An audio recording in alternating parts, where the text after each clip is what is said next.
were able to make contact with it. They were like, oh, and we were actually able to see another probe watch that. Well, you know how at that curve at Miss Jennifer's, how Mom's phone always goes off? Yeah. Maybe that's how it is with black hole.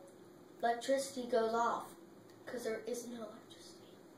No. So there's no contact. All we know is that black hole is probably an endless hole. That's all we really know. You realize that's maybe what it does. It's Don't just even know if the it's probes go somewhere and people aren't able to find the other black hole, maybe because it disappears, or they can't see its trace, and then they don't know where it is, so they can't find the black hole. You really recording this? Adam, do you know?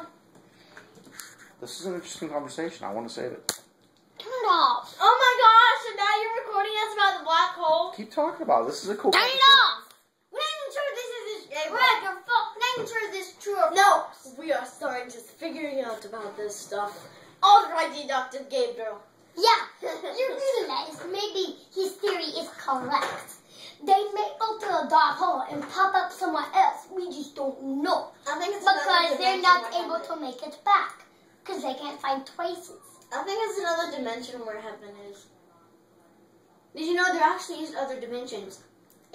We actually are true. Like in movies, how we they actually, how there's other worlds, it might be true.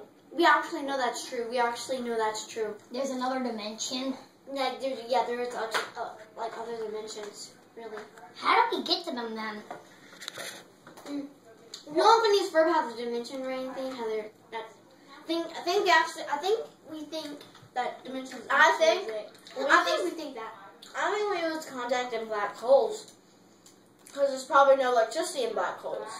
No, we lose signal because there's a black hole. Something interferes with the signal. That's why we're not able. Which it might be having no electricity.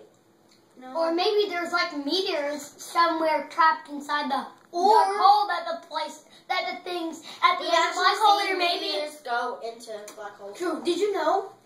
If we didn't have Jupiter, if Jupiter wasn't so close to where like our Earth, like being like so close, like almost exactly straight away from it, our Earth would have already have been destroyed. Once we saw these meteors like coming through, but whenever they're coming through, they're heading to Earth, but they didn't get past Jupiter. Since they're so big, the comets just like turn like going. This is what happened. Just pretend like this is Jupiter. They just start turning like, no, the moon we have, that's the same thing. Jupiter has so strong of a gravity spaceships that usually pass it go in its orbit. Or actually, if they get strong enough, they just go straight into it and make explosions. Mm-hmm. Scientists have actually seen that. They've seen moons. Yeah, do that. they've seen that happen. And the comets that were coming in that were going to Earth, they actually hit Jupiter, and those explosions were bigger than Earth. Bigger than Earth. So that's why we're lucky Jupiter is right at close diameter to where. Did you know that there's 3 dwarf planets? Yeah, We just I know, named right? one. and Pluto used to be a planet, but it's not. They're even in my dictionary. It's Pluto, and there's another 2. Adam, do you know One what is it because it's in the Kuiper Belt. So that's why one of them. One's That's near why Pluto Jupiter. No, the other 2, the reason why they're not because they're too There's small. one near Jupiter, and then there's one like I think between Mercury and Venus. Like, I know there's 2, and one of them starts with a K. All I